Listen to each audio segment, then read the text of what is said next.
हमारे पास प्रॉपर्टीज़ हैं और एप्लीकेशंस हैं कुछ ऐसे कंपाउंड्स की जिनमें हाइड्रोजन बॉन्डिंग होती है। तो फर्स्ट प्रॉपर्टी हम ऑब्जर्व करने जा रहे हैं thermodynamic properties of covalent hydrides. तो फर्स्ट ऑफ ऑल तो आपको पता होना चाहिए कि थर्मोडायनामिक प्रॉपर्टीज़ कौन सी होती हैं। ठीक है, थर्म मीन्स हीट और डायनामिक मूवमेंट। तो इसका मतलब कि ये ऐसी प्रॉपर्टीज़ होंगी जिसमें जो हीट है वो मूव करेगी। ठीक है, सिस्टम से सराउंडिंग में या सराउंडिंग से सिस्टम में। मींस जो आपने प्रीवियस क्लासेस में भी कंसेप्ट लिया होगा और जिन बच्चों ने चैप्टर 7 पढ़ा है वो अच्छी तरह जानते होंगे एक्सोथर्मिक एंड एंडोथर्मिक रिएक्शंस। ठीक है, उनमें हीट इन्वॉल्व होती है। लेकिन आपके पास कुछ ऐसी प्रॉपर्टीज़ भी होती हैं जिसमें हीट जो है वो इन्वॉल्व होती है। फॉर एग्जांपल आपके पास बॉइलिंग पॉइंट है, आपके पास फ्रीजिंग पॉइंट है, एक्स्ट्रा।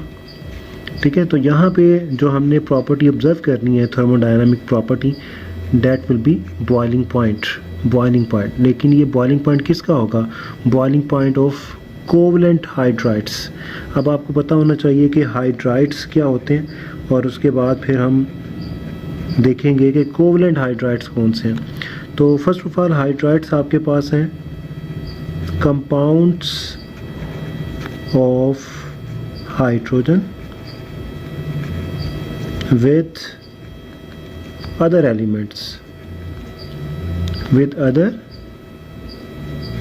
elements, तो ये आपके पास है हाइड्राइड्स। फॉर एग्जांपल CH4 है, H2O है, HF है, SiH4 है, दीज आर हाइड्राइड्स।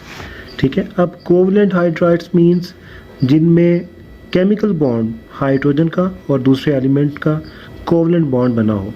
तो डेफिनेटली आपके पास जो पीरियोडिक टेबल के एलिमेंट्स हैं, मीन्स के ग्रुप नंबर आपके पास 4, 5, 6, 7 ग्रुप के जो एलिमेंट्स हैं, इनके जो कंपाउंड होंगे हाइड्रोजन के साथ वो आपके पास कोवलेंट होंगे। ठीक है, क्योंकि ये भी आपके पास नॉन मेटल्स होते हैं। जो आपके पास एलिमेंट 4, 5, 6, 7 ग्रुप के एलिमेंट्स हैं वो नॉन मेटल्स हैं और हाइड्रोजन भी नॉन मेटल है। तो इनका जो है वो आयनिक कंपाउंड डेफिनेटली नहीं बनने वाला, वो कोवलेंट कंपाउंड ही बनेगा। वैसे आपके पास ionic compound, covalent compound chapter 6 में कंप्लीट डिटेल कंसेप्ट आने वाला है। ठीक है, तो इसका मतलब कि यहाँ पे आयंस नहीं होंगे, यहाँ पे कॉम्प्रोमाइज़ किया जाएगा, इलेक्ट्रॉन शेयर किए जाएंगे। अब हाइड्राइड्स आपके पास कौन से हैं? ग्रुप 4, 5, 6, 7 ए एलिमेंट्स के। सबसे पहले आपको इन ग्रुप्स के जो एलिमेंट्स हैं उनका पता होना चाहिए। तो उसको याद करने का सिंपल वे आपको मैं बता रहा हूँ इस वीडियो में। ग्रुप नंबर 4A जो कि मॉडर्न पीरियोडिक टेबल में ग्रुप नंबर 14 भी आप उसको कह सकते हैं, लेकिन क्योंकि आपकी जो टेक्स्ट बुक है उसमें ओल्ड वे में इसको रिप्रेजेंट किया हुआ है तो इस वजह से group number 4A, 5A, 6A and 7A।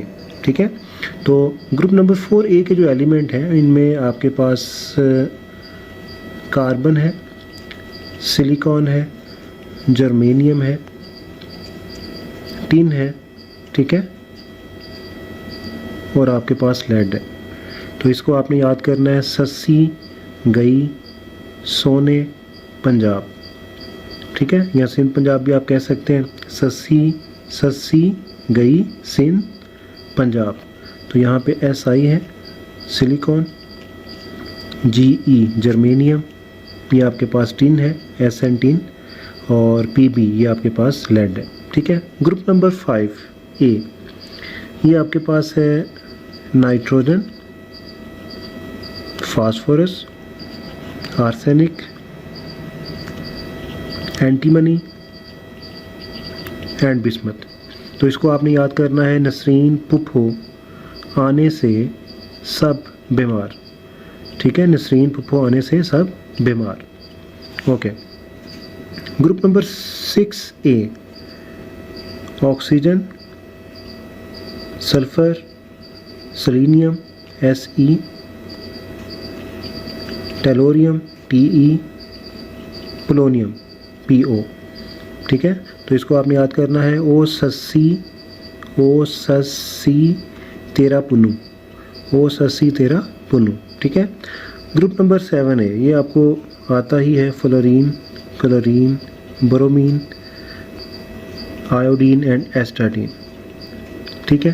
तो यहाँ पे हम जो एलिमेंट स्किप करेंगे वो हम इनको स्किप करने वाले हैं, ठीक है। और जो हाइड्राइड्स हम ऑब्ज़र्व करेंगे वो इन कंपाउंड्स के हाइड्राइड्स ऑब्ज़र्व करेंगे। अब ये क्योंकि एलिमेंट्स हैं, इनको इनके हाइड्राइड्स में कन्वर्ट करते हैं। जैसे फॉर एग्जांपल CH4, सबके साथ H4 लगा दीजिए। These are the hydrides of group 4A element, ठीक है, methane, silane and so on. यहाँ पे नाइट्रोजन है क्योंकि इनके लास्ट शेल में 5 इलेक्ट्रॉन होते हैं और इनको 3 इलेक्ट्रॉन और चाहिए, तो ये 3 बॉन्ड बनाते हैं। तो यहाँ पे आ जाएगा NH3, PH3, ASH3, SPH3, ठीक है, ओके। अब यहाँ पे आपके पास ऑक्सीजन है और इन सभी एलिमेंट के लास्ट शेल में 6 इलेक्ट्रॉन होते हैं। इनको ऑक्टेट रूल कंप्लीट करने के लिए 2 इलेक्ट्रॉन चाहिए, तो ये 2 बॉन्ड बनाते हैं। तो यहाँ पे आएगा H2O, H2S, H2SE and H2TE। These are the hydrides of group 6A elements. Group 7, HF, HCl, HBr, HI. These are the hydrides of group 4, 5, 6, 7A group elements. और इन्हीं हाइड्राइड्स का आपने असल में क्या ऑब्ज़र्व करना है, बॉइलिंग पॉइंट, थर्मोडायनामिक प्रॉपर्टी, और देखना है कि किस केस में हाइड्रोजन बॉन्डिंग सबसे स्ट्रॉन्ग है और किस केस में हाइड्रोजन बॉन्डिंग वीक है, किसका बॉइलिंग पॉइंट ज़्यादा और किसका बॉइलिंग पॉइंट कम है। अब फर्स्ट आपके पास जो केस है वो ये है कि आपने hydrides of group 4A elements को कंपेयर करना है with hydrides of 5A, 6A and 7A elements, ठीक है।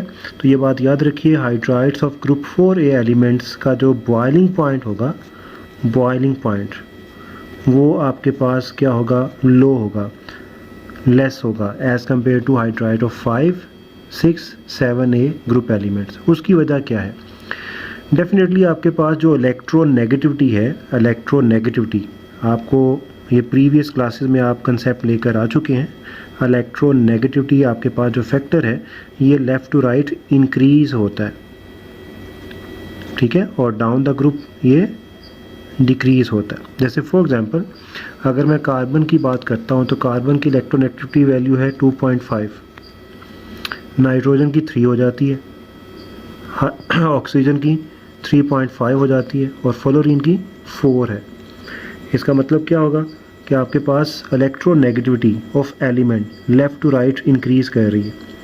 और अगर आप डाउन द ग्रुप मूव करते हैं, इसकी 4 है तो इसकी 3.2, इसकी 2.8, इसकी 2.5, ठीक है। तो डाउन द ग्रुप आपके पास क्या करती है, डिक्रीज़ करती है। अब अगर हम इन एलिमेंट्स को देखते हैं, कार्बन, सिलिकॉन, जर्मेनियम और टिन को, तो इन एलिमेंट की जो इलेक्ट्रोनेगेटिविटी है as compare to these element वो हमेशा कम होगी। इसका 2.5 है तो इसका आपके पास क्या होगा, 3 होगा, तो ज़्यादा हो गया।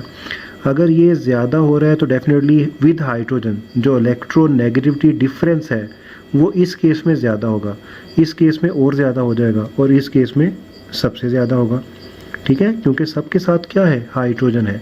तो आपने इस एलिमेंट की वैल्यू को कंपेयर करना है विद हाइड्रोजन, इस एलिमेंट की वैल्यू को कंपेयर करना है विद हाइड्रोजन, इस एलिमेंट की वैल्यू को कंपेयर करोगे विद हाइड्रोजन। तो इसका मतलब क्या होगा, difference left to right increase होता जाएगा, पोलैरिटी इंक्रीज़ होती जाएगी। जब पोलैरिटी इंक्रीज़ होगी तो अट्रैक्शन फोर्सेस ज़्यादा प्रोमिनेंट होगी, जिसकी वजह से इन हाइड्राइड्स के जो बॉइलिंग पॉइंट होंगे वो अपने रिस्पेक्टिव पीरियड के जो एलिमेंट्स के हाइड्राइड्स हैं उनसे हमेशा कम होंगे, जो बॉइलिंग पॉइंट्स होंगे। क्यों, क्योंकि इनका डिफरेंस सबसे कम होगा। इसका डिफरेंस इन तीनों से कम होगा, इसका डिफरेंस इन तीनों से कम होगा, इसका डिफरेंस इन तीनों से कम होगा एंड सो ऑन, ठीक है। तो ये आपका फर्स्ट पॉइंट होगा, boiling point of hydrides of group 4A are lower as compare to the hydrides of group 5, 6, 7A elements due to less electronegativity difference. ठीक हो गया। ओके बेटे, सेकंड केस आपने ऑब्जर्व करना है, hydrides of first element of group 5, 6 and 7A group, ठीक है। Nitrogen का हाइड्राइड, ऑक्सीजन का हाइड्राइड और फ्लोरीन का हाइड्राइड, इनको आपने कंपेयर करना है as compare to their respective group elements hydrides, ठीक है। मींस के नाइट्रोजन का जो हाइड्राइड होगा वो आपने कंपेयर करना है रिमेनिंग एलिमेंट्स के हाइड्राइड के साथ, ऑक्सीजन का जो हाइड्राइड होगा उसको आप कंपेयर करोगे रिमेनिंग हाइड्राइड्स के साथ, और HF को कंपेयर करोगे HCl, HBr, HI के साथ। ये आपका है केस नंबर 2, केस नंबर 2, इसको आपने एक्सप्लेन करना है। ओके, तो आपको लास्ट फैक्टर में भी बताया कि जो इलेक्ट्रोनेगेटिविटी वैल्यू है वो डाउन द ग्रुप डिक्रीज करती है। तो अगर ये वैल्यू डिक्रीज करती है, जैसे for example HF, HCl, HBr, HI, तो डिफरेंस आपको पता होना चाहिए। HF में डिफरेंस कितना होगा 1.8, क्योंकि इसकी वैल्यू 2.2 है, इसकी 4 है। HCl में डिफरेंस कितना होगा जस्ट 1.0 का। HBr में डिफरेंस कितना होगा, इसका 2.8 होता है, इसका 2.2 है, 0.6 का। और HI में आपके पास डिफरेंस कितना होगा जस्ट 0.3 का। जब डिफरेंस सबसे ज़्यादा HF का है तो इसके जो फिज़िकल पैरामीटर्स हैं वो ज़्यादा होंगे, यानी कि इसका जो बॉइलिंग पॉइंट है as compare to remaining element hydrides सबसे ज़्यादा होगा, क्योंकि यहाँ पे पोलैरिटी सबसे ज़्यादा होगी। इसी तरह जब आप वाटर को ऑब्जर्व करोगे as compare to H2S, H2SE, तो इसका जो बॉइलिंग पॉइंट है वो ज़्यादा होगा as compare to these element hydrides, ठीक है। और इस ग्रुप में नाइट्रोजन की इलेक्ट्रोनेगेटिविटी वैल्यू सबसे ज़्यादा होती है as compare to phosphorus, arsenic, antimony. तो यहाँ पे इसका जो बॉइलिंग पॉइंट होगा वो रिमेनिंग हाइड्राइड्स से ज़्यादा होगा, ठीक है, due to high difference of electronegativity. तो इसका मतलब कि असल में जो कंसेप्ट आपको बताया जा रहा है वो ये है कि जहाँ पे पोलैरिटी ज़्यादा इंड्यूस हो जाएगी, प्रोड्यूस हो जाएगी, शो होगी, वहाँ पे अट्रैक्शन फोर्सेस प्रोमिनेंट होंगी, और जहाँ पे अट्रैक्शन फोर्सेस प्रोमिनेंट होंगी वहाँ पे मेल्टिंग बॉइलिंग पॉइंट आपके पास ज़्यादा शो होंगे, ठीक है। तो ये आपके पास केस 2 आ जाएगा। ओके बेटे, केस नंबर 3 आपके पास है, ये 3 हाइड्राइड्स। वो आपको ये पूछ रहा है कि जो वाटर है वो लिक्विड फॉर्म में होता है रूम टेम्परेचर पे, जबकि H2S और H2SE ये गैसियस फॉर्म में होती हैं। इसकी रीज़न बता दीजिए, ठीक है, इसकी रीज़न बता दीजिए। तो यहाँ पे भी सेम फैक्टर होगा इलेक्ट्रोनेगेटिविटी। अगर आप इसकी वैल्यू 3.5 ऑब्जर्व करते हैं तो सल्फ़र की वैल्यू होती है 2.5 और इसकी वैल्यू होती है 2.4। तो ज़रा डिफरेंस देखिए, H ऑक्सीजन का, H सल्फ़र का, HSE सेलेनियम का। यहाँ पे जो डिफरेंस होगा 3.5, 2.2, कितना डिफरेंस आ रहा है 1.3। यहाँ पे जो डिफरेंस है 2.5 है तो 0.3 आ जाएगा, यहाँ पे 2.4 है तो 0.2 आ जाएगा, जस्ट 0.2। तो जब पोलैरिटी इस केस में ज़्यादा होगी तो अट्रैक्शन फोर्सेस ज़्यादा होंगी, और यही वजह है कि H2O वाटर लिक्विड फॉर्म में होगा, जबकि ये आपके पास हाइड्राइड्स किस फॉर्म में होंगे, गैसियस फॉर्म में होंगे, due to low electronegativity difference, ठीक है। और वैसे भी आपको पता होना चाहिए कि जो इलेक्ट्रोनेगेटिविटी वैल्यूज़ हैं वो डाउन द ग्रुप क्या करती हैं, डिक्रीज़ करती हैं, ठीक है। तो डिफरेंस आपके पास भी डिक्रीज़ करता जाएगा और अट्रैक्शन फोर्सेस आपके पास जो है वो कम होती जाएंगी। तो ये आपके पास केस नंबर 3 आ गया, H2O, H2S and H2SE। Okay बेटा, केस नंबर आपके पास है 4। आपने कंपेयर करना है H2O को HF के साथ। अभी तक आपको ये बताया जा रहा है कि आपके पास left to right electronegativity difference ज़्यादा होगा, और जहाँ पे डिफरेंस ज़्यादा है वहाँ पे अट्रैक्शन भी ज़्यादा होंगी। और अगर हम इस ट्रेंड पे चलते हैं तो आपके पास HF का जो बॉइलिंग पॉइंट है एज़ कम्पेयर टू H2O वो ज़्यादा होना चाहिए, ठीक है। लेकिन जब हम HF का बॉइलिंग पॉइंट ऑब्जर्व करते हैं तो वो H2O से कम होता है, अब इसका मतलब कि जो हम शुरू से पढ़ते आ रहे हैं, कंसेप्ट लेते आ रहे हैं, डिफरेंस ज़्यादा होगा, पोलैरिटी ज़्यादा होगी, पोल ज़्यादा स्ट्रॉन्ग बनेगा, अट्रैक्शन फोर्सेस ज़्यादा प्रोमिनेंट होंगी, बॉइलिंग पॉइंट ज़्यादा होगा। तो क्या वो गलत था? वो गलत नहीं था, वो कंसेप्ट बिल्कुल सही है। लेकिन यहाँ पे एक और फैक्टर इन्वॉल्व होता है, उस फैक्टर की तरफ चलते हैं। ओके बेटे, केस हमारे पास ये है कि H2O और HF को अगर आप कंपेयर करते हैं तो HF में हाइड्रोजन बॉन्डिंग ज़्यादा स्ट्रॉन्ग होनी चाहिए।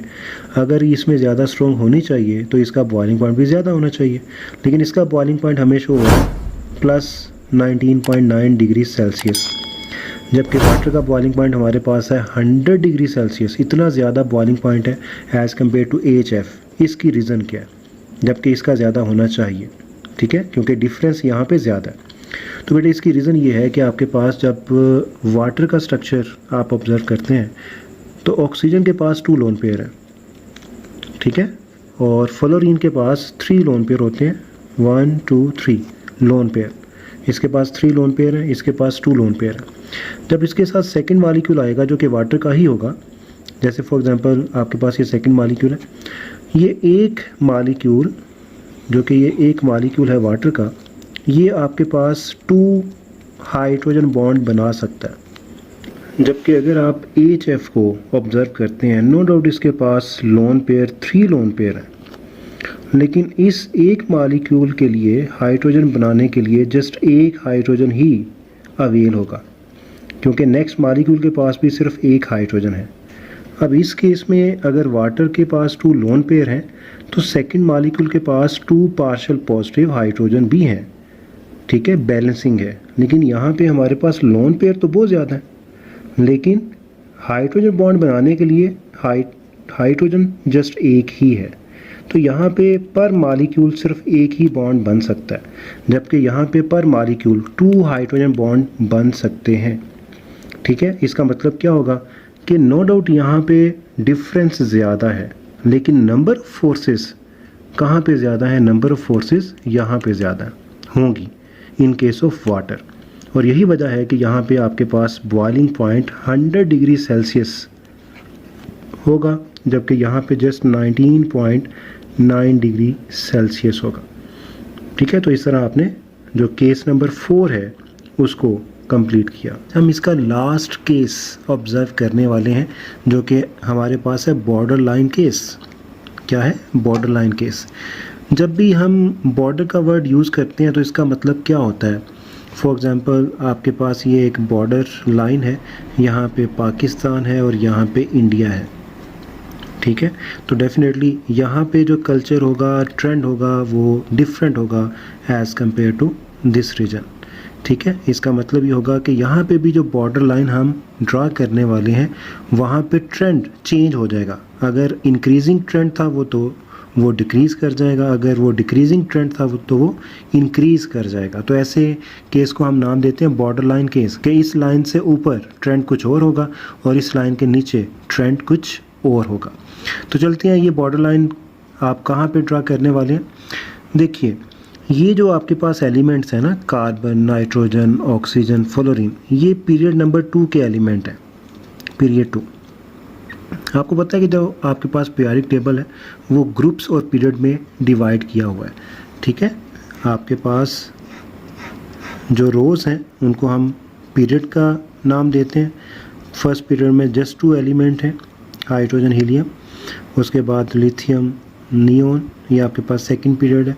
और टोटल आपके पास कितने पीरियड होते हैं? 7, 5, 6, 7। और जो आपके पास कॉलम होते हैं उनको हम ग्रुप्स का नाम देते हैं। तो मॉडर्न पीरियडिक टेबल में आपके पास 18 ग्रुप्स होते हैं, प्रीवियस क्लासेस में आपने कंसेप्ट लिया था। तो ये जो आपके पास कार्बन, नाइट्रोजन, ऑक्सीजन, फ्लोरीन है, ये सेकंड पीरियड के एलिमेंट्स हैं, ठीक है। इसी तरह आपके पास ये जो एलिमेंट होंगे, क्लोरीन, सल्फ़र, फास्फोरस, सिलिकॉन, ये आपके पास पीरियड नंबर 3 के एलिमेंट होंगे।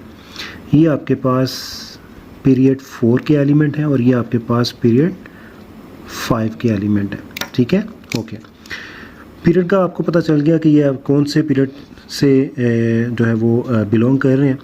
अब एक सिंपल सा कंसेप्ट है मैंने आपको लास्ट वीडियो में भी बताया कि जब हम डाउन द ग्रुप मूव करते हैं तो इलेक्ट्रोनेगेटिविटी जो डिफरेंस होता है वो क्या करता है, डिक्रीज़ करता है, क्योंकि इनकी इलेक्ट्रोनेगेटिविटी वैल्यू कम होती है। जैसे फॉर एग्जांपल इसका मैंने 4 बताया, इसका मैंने 3.2 बताया, इसका मैंने 2.8 बताया, इसका मैंने 2.5 बताया।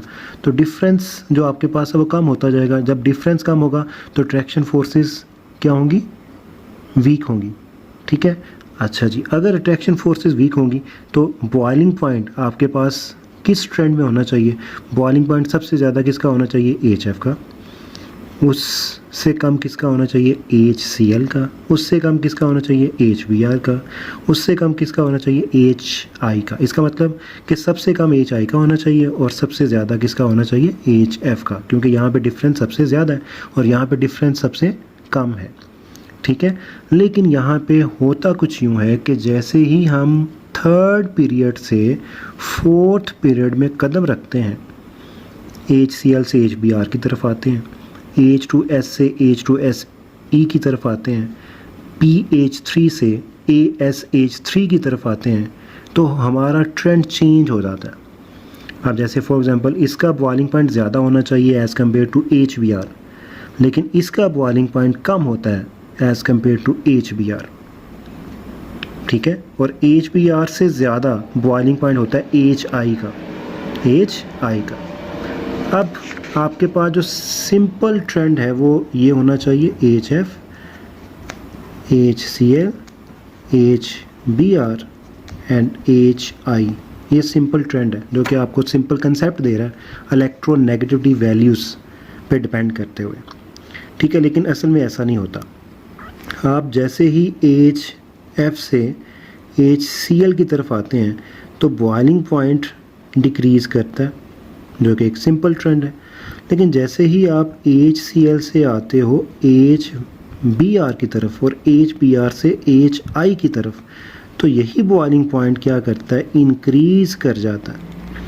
अब अगर ये इंक्रीज़ कर रहा है तो इसका मतलब ट्रेंड चेंज हो गया, और जहाँ पे ये ट्रेंड चेंज होगा HCl के बाद HBr, ठीक है, यहाँ पे H2S के बाद H2SE, यहाँ पे PH3 के बाद ASH3, इसका बॉइलिंग पॉइंट इससे ज़्यादा है, इसका बॉइलिंग पॉइंट इससे ज़्यादा है, इसका बॉइलिंग पॉइंट इससे ज़्यादा है।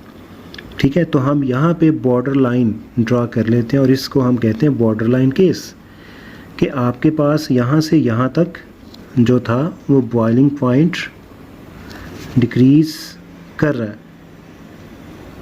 ठीक है, लेकिन जैसे ही आप यहाँ से नेक्स्ट मूव करेंगे टुवर्ड HBr, HI, तो ये इंक्रीज़ करेगा। इसका मतलब कि ऊपर ट्रेंड कुछ और है और नीचे ट्रेंड कुछ और है। ठीक है, अब इसकी वजह क्या है, इसकी वजह भी देखते हैं। जी बेटे, बात हम कर रहे हैं HF, HCl, HBr और HI की। यहाँ पे बॉइलिंग पॉइंट्स मैंने आपके सामने रख दी हैं। इसका बॉइलिंग पॉइंट है +19.9 डिग्री सेल्सियस, इसका बॉइलिंग पॉइंट -85 है, कम हो गया। लेकिन जैसे ही आप HCl से HBr की तरफ आओगे तो ये -67 मीन्स के बॉइलिंग पॉइंट ज़्यादा हो गया। ठीक है, और ये उससे भी ज़्यादा हो गया। इसका मतलब कि यहाँ तक ट्रेंड कुछ और है और इसके बाद आपके पास जो ट्रेंड है वो कुछ और है। ठीक है, इसी वजह से हमने यहाँ पे बॉर्डर लाइन ड्रा कर दी कि ये बॉर्डर लाइन केस है, इसके ऊपर ट्रेंड और है, इसके नीचे ट्रेंड और है। अब इसकी रीज़न क्या है, ये देखिए HF, ठीक है, पोलैरिटी यहाँ पे जनरेट होती है और आपके पास ट्रैक्शन होती है जिसकी वजह से इसका बॉइलिंग पॉइंट सबसे ज़्यादा होता है। यहाँ पे Cl है, यहाँ पे भी पोलैरिटी तो होती है लेकिन एज़ कम्पेयर टू HF थोड़ी सी कम होती है जिसकी वजह से ट्रैक्शन वीक होती हैं। ठीक है, और यही वजह है कि इसका बॉइलिंग पॉइंट अच्छा खासा कम हो जाता है, -85 डिग्री सेल्सियस। अब जब आप नेक्स्ट मूव करते हैं HBr की तरफ और यहाँ पे भी HBr, हाइड्रोजन का तो साइज़ डेफिनेटली सेम रहेगा, लेकिन जब आप Br की तरफ जाते हैं तो साइज़ इंक्रीज़ कर जाता है। अब यहाँ पे डाईपोल फोर्सेस के साथ साथ हाइड्रोजन बॉन्डिंग के साथ साथ आपके पास पोलैरिटी इंड्यूस हो जाती है। अगर आपको याद हो, आपको बताया गया था कि जो लंदन डिस्पर्शन फोर्सेस हैं वो हर टाइप के मॉलिक्यूल्स में एग्जिस्ट करती हैं। तो यहाँ पे एक तो पोलैरिटी है, लेकिन साथ साथ लार्ज साइज़ ऑफ बोरोमीन की वजह से पोलैरिटी जनरेट हो जाती है। जिसकी वजह से यहाँ पे अट्रैक्शन फोर्सेस वीक होने की बजाय ज़्यादा स्ट्रॉन्ग हो जाती हैं, क्योंकि जब लंदन डिस्पर्शन फोर्सेस आपके पास एक्टिव हो जाएंगी, मींस प्रोमिनेंट हो जाएंगी, तो उनको भी हमें कंसीडर करना पड़ेगा। और वो एक्टिव कब होंगी, वो कंसीडर कब होंगी, जब साइज़ लार्ज हो जाएगा। आपने 2 फैक्टर्स देखे थे, साइज़ ऑफ इलेक्ट्रॉनिक क्लाउड, ठीक है, तो यहाँ पे size of electronic cloud increase कर रहा है, जबकि आयोडीन केस में वही साइज़ ऑफ इलेक्ट्रॉनिक क्लाउड और ज़्यादा हो जाएगा। और यहाँ पे पोलैरिटी नो डाउट वीक है, लेकिन पोलैरिटी वीक होने के साथ साथ जो डिस्पर्शन होगी बिटवीन मॉलिक्यूल्स वो स्ट्रॉन्ग होगी, और उसकी वजह से लंदन डिस्पर्शन फोर्सेस ज़्यादा प्रोमिनेंट हो जाएंगी। और यही वजह है कि यहाँ पे जो आपके पास फिज़िकल पैरामीटर्स हैं, फॉर एग्जांपल बॉइलिंग पॉइंट, वो ज़्यादा हो जाएगा in case of HBr, in case of HI, ठीक है, जबकि लंदन डिस्पर्शन फोर्सेस यहाँ पे उतनी प्रोमिनेंट नहीं है ड्यू टू स्मॉल साइज़ जितनी वो इन केसेस में होंगी, HBr और HI केस में। तो ये आपके पास रीज़न थी, due to London dispersion forces, involvement of London dispersion forces, HBr और HI का जो बॉइलिंग पॉइंट होगा वो ज़्यादा हो जाएगा। और यही जो आपके पास कंसेप्ट है वो रिमेनिंग हाइड्राइड्स को लेकर है, जो आपके पास ये हैं। यहाँ पे भी आपके पास down the group size increase होगा। सल्फ़र का साइज़ सेलेनियम से डेफिनेटली स्मॉल होगा, इसका लार्ज होगा, और टेलोरियम का साइज़ सेलेनियम से ज़्यादा होगा। इसी तरह आपके पास जो AsH3 है, ठीक है, आर्सेनिक है, इसका साइज़ फास्फोरस से ज़्यादा होगा, और इससे ज़्यादा एंटीमनी का साइज़ ज़्यादा होगा, ठीक है। तो ये आपके पास बॉर्डर लाइन आ जाएगा, जो कि ग्रुप 5, 6, 7 ए एलिमेंट में ऑब्ज़र्व होगा।